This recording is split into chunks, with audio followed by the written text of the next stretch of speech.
What's up? So, it's Yori. I don't really feel like recording my face or nothing right now. That just makes editing a lot harder. So I'm gonna try something new and I'm gonna just put some pictures up on the screen while I talk and make my life simple.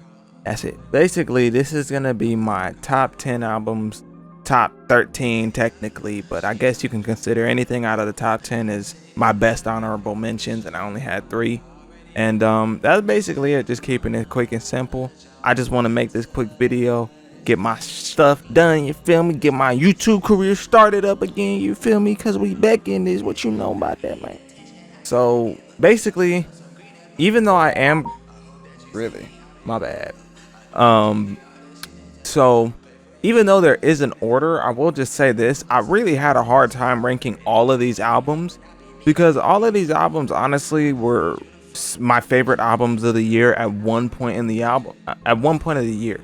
So not necessarily to say like, oh, I thought this album was the best, but like, this is my best albums of the year list, and it's also a mix of my favorite. So what I tried to do with this list is I tried to pick my favorite and also pick what I felt was genuinely the best. And when I say the best, I don't mean, oh, did this artist have this many tracks, or did this artist have this many genres, or did he do the same thing, or none of that really matters when it comes to deciding what the best album of the year is to me. For me, what makes an album the best album of the year is it's the album that really kind of defines what music was for that genre. So the number one on my list is really going to represent what was my favorite, also what I felt like represented a lot of whatever genre it's in this year. Like, it introduced and brought a lot more people in, and that is what makes it the best. Just for example, My Hero Academia, when it first came out, was the best new shonen because it brought so many Western fans to anime. So that's kind of how I like to think about the best album, but I also, consider quality, length, diversity, features, beat selection, like all of that stuff. There's a lot of different things that I'm gonna consider, of course, but that's the overall idea. Just trying to take the time to consider what the album meant culturally this year, how it actually sounds and how it's structured and what it's supposed to represent, and how much I enjoyed it. That's basically it. So for number 13, the album that we got here is Antagonist by Autumn. So the track list for this album is Antagonist, STFU, STFU2, I'm Him, Everything, Bentley Bentayga, Bentley Bentayga 2, Etiquette, Jumpin', We Adapted, Free Bugger 3, Talk is Cheap, and One Way.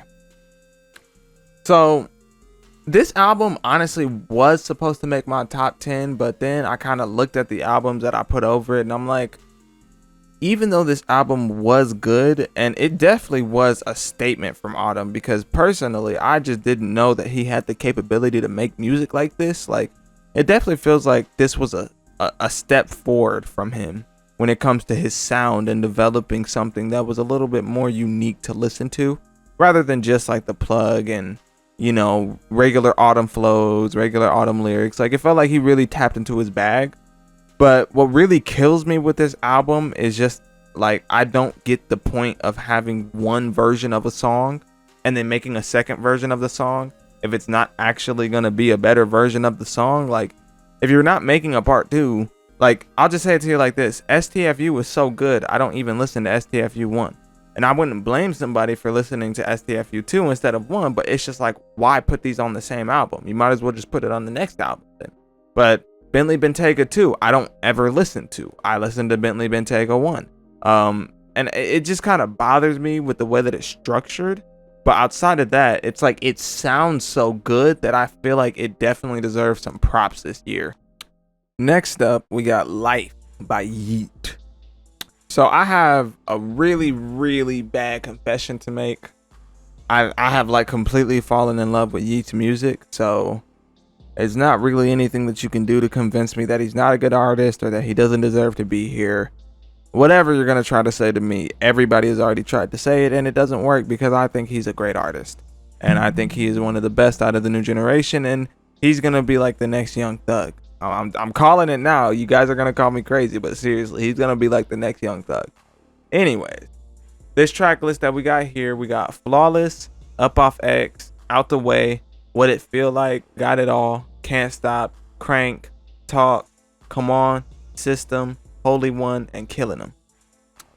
So the first thing I can definitely say about this album is, like, compared to all of his other albums have very, very, like, insane production and zany and crazy off the wall production, but this album, like, feels so grounded, and it just feels dark. Like, I've never really heard Yeat obviously make this type of sound, but just hearing him go into, like, way deeper tones, like, you know, like, doing that type of stuff, like, I really liked it.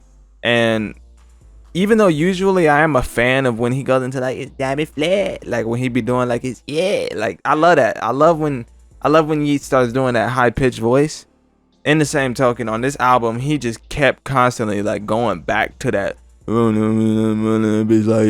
feel me, like, just the darker, slower, more cynical feeling beats. Like, he just felt very cynical throughout the whole entire thing, and his lyrics over this one, I feel like, are some of his best. He actually, in my opinion, has some verses that can actually be considered good verses. You can find some solid words, some solid lines, you feel me? It's not just mumbling, jumbling. Like, I really like this album. And Flawless, Can't Stop It, Come On, Talk, System, those songs just go absolutely, oh, and Out the Way, of course. Out the Way goes absolutely insane. Like, it's crazy. Next, we got Only Built for Infinity Links by Quavo and Takeoff. Rest in peace, Takeoff, bro. That was very, very tragic. I'm very sad that we got this album, and what happened had to happen. But, you know, it is what it is. What I can say about this album is just, like, the album feels like a ride. Like, it just feels like a ride in a really nice whip, an old, I don't know, Camaro or something, and you just riding down the street, you just bumping music, bro. Like, that's really what this album made me feel like. It really honestly just has a bunch of bangers. Like, I didn't honestly dislike really any of the tracks on here. They were really just tracks where they didn't really fit my speed, but every single track on here I basically enjoyed to the max. Like, I feel like it was peak Migos music. Like, I really, really liked it. So I didn't expect much from it, if I'm just being honest. So I'm happy with what we got. Number 11. Alrighty. So at number 10, we got DS Forever by Gunna himself. Mr. Gunna wanna drip sauce, Mr. God Rick Ross. You already know what it do, big booty sauce. Pause. Anyways, this album grew on me so much as the year went on, because when I first heard it, I was like, this was boring. I didn't like it. I just took like 2 or 3 songs from it and then left. But I don't know why. It was just like, as the year kept going on, I just kept coming back to it more and more and more. Like, I don't know what it was. I could not tell you what it was, but I just kept coming back to this album. And before I knew it, I knew all the lyrics. Like, bruh, like, Private Island, Pushing P, Mop, Thought I Was Playing, P Power, How You Did That, A Lot of Cake, You and Me, South to West, 25 Carat Jack, or 25 Carat, $25,000 jacket, Too Easy. I don't know that bitch. Oh my gosh, bro. Like, it just kept going, bro. Like, I don't know. It's just like, Gunna just go crazy every time I listen to Gunna, especially in this album. I just feel like I'm listening to a pirate on a ship, drippy ass pirate standing at the top of the ship, and he's just looking out of his little telescope, and he's just writing down everything that he sees on his pad. Just, that's what it feels like when I'm hearing him rap, bro. It doesn't feel like gang talk. It don't feel like that. It just feels like rich people talk, and I like that. Like, it just feels posh. It feels it feel YSL. I like it, bro. This album goes crazy. One of the best of this year, without a doubt. At number 9, unfortunately, we have Wasteland by Brent Faiyaz. So I already know a lot of people are going to be mad, especially after they see the albums that are over this one. But let me explain. This album is amazing, and it is genuinely just as good as Gemini Writes, in my opinion. But where it loses me is the structure. So if we're not going to talk about the music and we're just going to talk about the structure of the album, there are just too many times on this album where I'm listening to it, I'm just like, bro, I just want to listen to the music at this point. Because if I'm just going to be honest, it was definitely surprising to get the skits and stuff that we got. But just being real, like, the story in the album is not deep enough, or like really even, like, I don't really get attached to anything. It doesn't feel like, it just feels like a stage play. It doesn't feel like I'm listening to two people acting or something, you know? So it doesn't really stick with me as much when it comes to the whole story that's going on all throughout it. I just kind of feel like if it would have just been straight music, I would have liked it a lot more. And I think it also would have been a lot better. But at the same time, I can respect what he was going for. It's just a lot of the time I'm listening to the album, I'm just like, bro, I just wish the song would just go. Like, that's it. I just want the song to go. Like, that's it. I don't want nothing else in between. I don't want none of the little monologues and all that, bro. I just want to hear the lyrics sometime. But still a great album. So go ahead and tell me in the comments that I'm an idiot and I don't know anything about music and I don't know what I'm doing. I don't mind. Next up on this list, we got Two Alive Geek Pack by Yeat. Yes, Yeat made the album of the year list twice. I really like Yeat, and I'm gonna just say it now.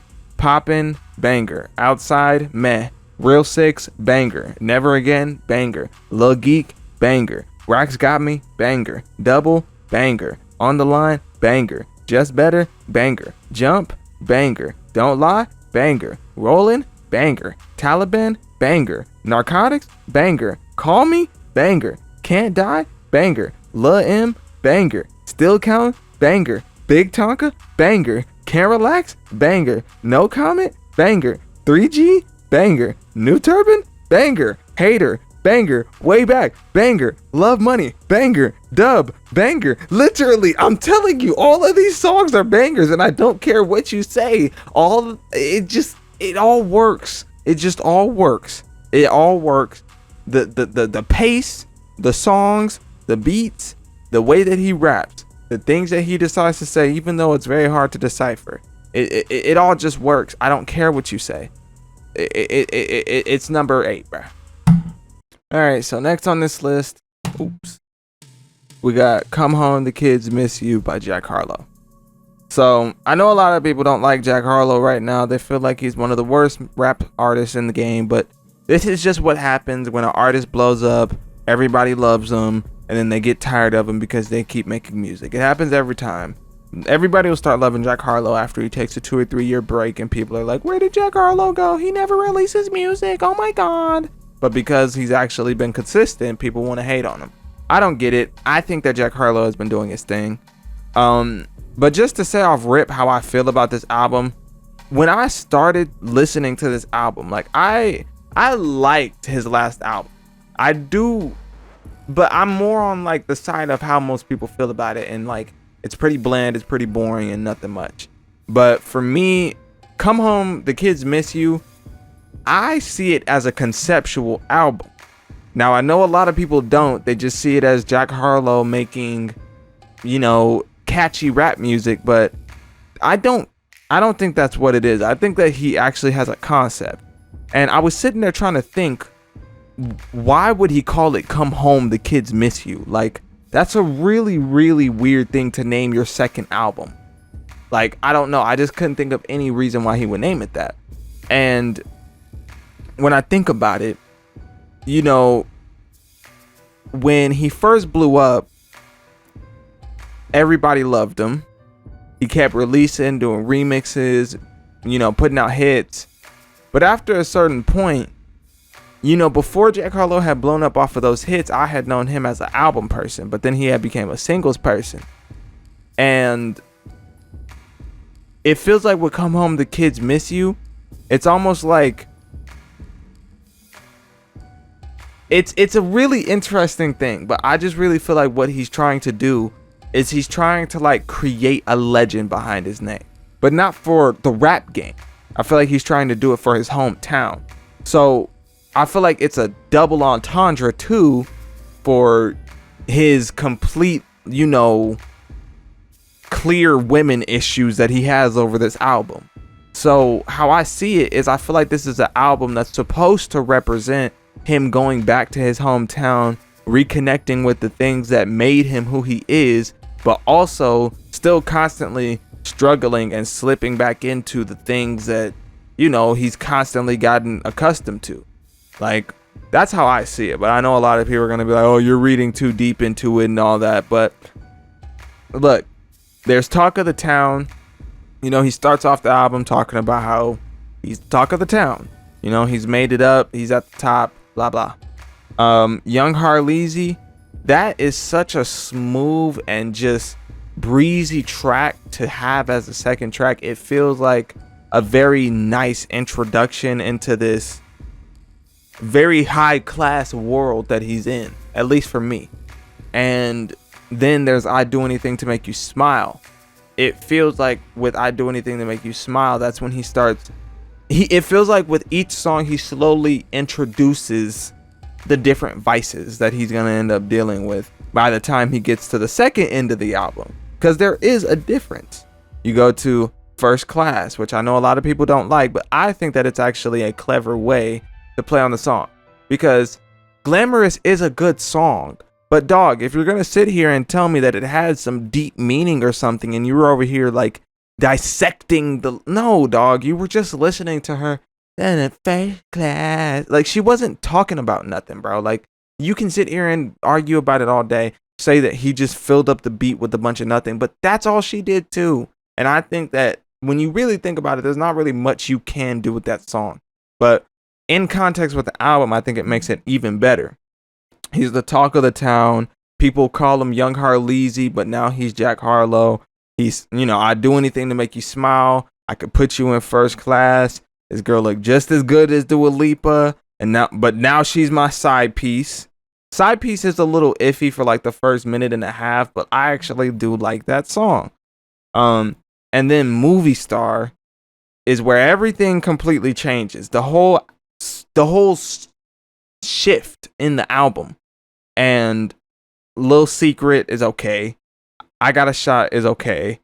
Church Hill Downs, he outperforms Drake. I don't care what you tell me. Drake just managed to have a good verse for Drake, but Jack Harlow just had a good verse in general. Like a Blade of Grass is a really, really good song, and it's also a continuation of Young Harleezy, the second part of Young Harleezy.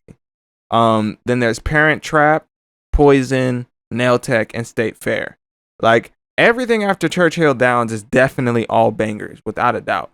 And it really does feel like he does put off this, you know, frat, conceited white boy look that everybody loves to judge him for. But what I hear when I listen to him rap is a way more conscious and self-aware representation of conceitedness. He's not the type of conceited person to make things up. That's what I like about Jack Harlow. You guys can like whatever rappers that you like because they make up this storyline or make up that, whatever.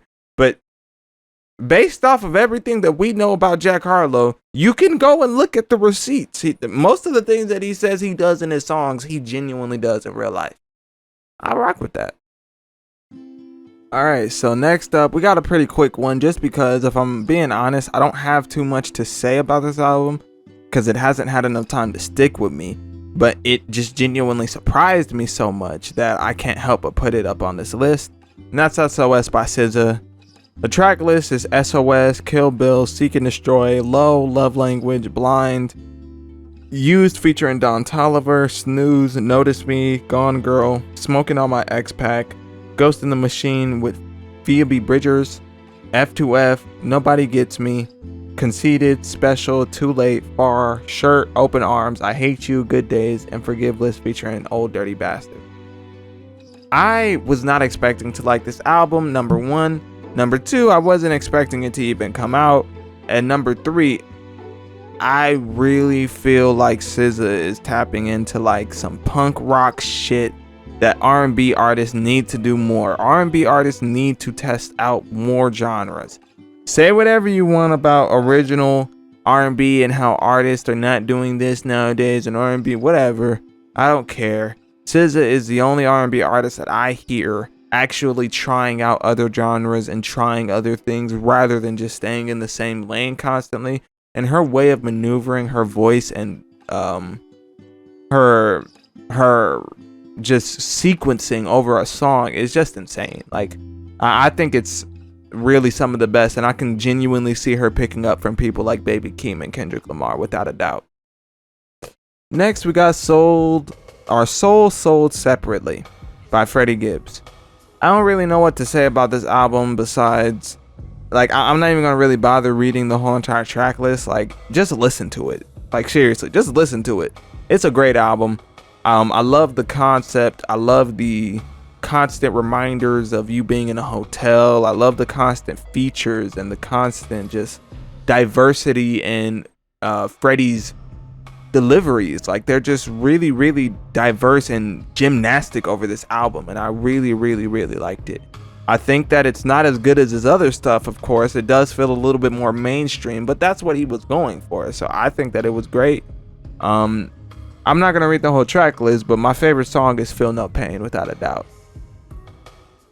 Next up on the list for number 4, we got Las Ruinas by Rico Nasty. This album caught me so off guard because, if I'm being honest with you, I was ducking it for like 3 months when it first came out because I just wasn't really feeling it. But then I finally listened to it, and this album was my album of the year to start. Like, it was honestly my album of the year up until Gemini Rights really was out for about like 3 months. Like, it took me a long time to take this album out of my top because it's great. It has some of the most diverse music from a female rapper in the game, and if you don't think Rico Nasty is the best female rapper in the game, you just don't listen to her. Like, seriously, that's just the only thing I can say at this point. There is no female rapper in this game who is touching Rico Nasty when it comes to anything that she wants to do and anything that she could do on another person's song. Like, with this album, she just expanded her range so much farther than anything that she's ever done before. And I'm really sad that nobody's talked about it that much. It didn't even really chart, I don't think. So I'm just hoping that maybe in the next few years it'll start clicking with people. That's usually how it goes with her. But this album was great. All right, so number 3, we got Red and White by Lil Uzi. So, a little backstory on this album. I hated it when I first heard it. I fucking hated it. I thought it was the worst Lil Uzi project ever made. I didn't like more than one track, and I thought it was horrible. But I'm not even lying. One day I was just driving back from work, and I was listening to Flex Up, bruh. I don't know what happened, but my ears were just open. Like, I don't know. And I went back and listened to it, and like every single thing on the album hits. And after he made Red and White, he then released Just Wanna Rock. And I couldn't put Just Wanna Rock on this list because it's not an album. But man, that song is the best Lil Uzi single ever released. And it's such a good song. Like, I was thoroughly impressed by Lil Uzi this year. I really wasn't expecting him to come back. I honestly thought that after Myron and, you know, all that stuff, I thought that we were just going to kind of get that Uzi for the rest of his career. And he would just keep collaborating with people like Future and stuff like that. But it looks like he still has quite a bit more in the tank. And I'm really looking forward to hearing more from him. All right. And to finish off this list, we got Mr. Morale and the Big Steppers and Gemini Rights with Steve Lacy. I got these ones at 1 and 2 because honestly, I just don't know what to pick. The thing about Mr. Morale and the Big Steppers that obviously makes it one of the best is its constant deep dive into trauma and introspection and diversity, understanding. Like, it's It's a lot going on this album, and really what I feel like the album is, it's like a deconstruction of gang mentality, but not gang mentality in America and Black America, but gang mentality over the world. People will talk about gang activity and be talking about America and, you know, maybe the Mexican cartel, but completely forget about places like South America or Africa and stuff like that. And I feel like this album was really just cracking down on the ideology around gang culture and why we indulge in it. But then there's Gemini Rights, which I feel like so deeply indulges into the sounds that make us feel. Like, there's so many different feelings and emotions that are just grafted over this whole entire album, and it's just absolutely mind-blowing to listen to and experience with his like soul-piercing vocals and his absolutely intricate maze-like beats. Like, I love listening to Steve Lacy's beats, man. It's just something that's so addicting to do every single time. It never fails. So I'm really having a hard time. Like, I really am. I don't know what to pick in between the two, but I would say I lean more towards Mr. Morale than the Big Steppers. But they're really, really honestly neck and neck.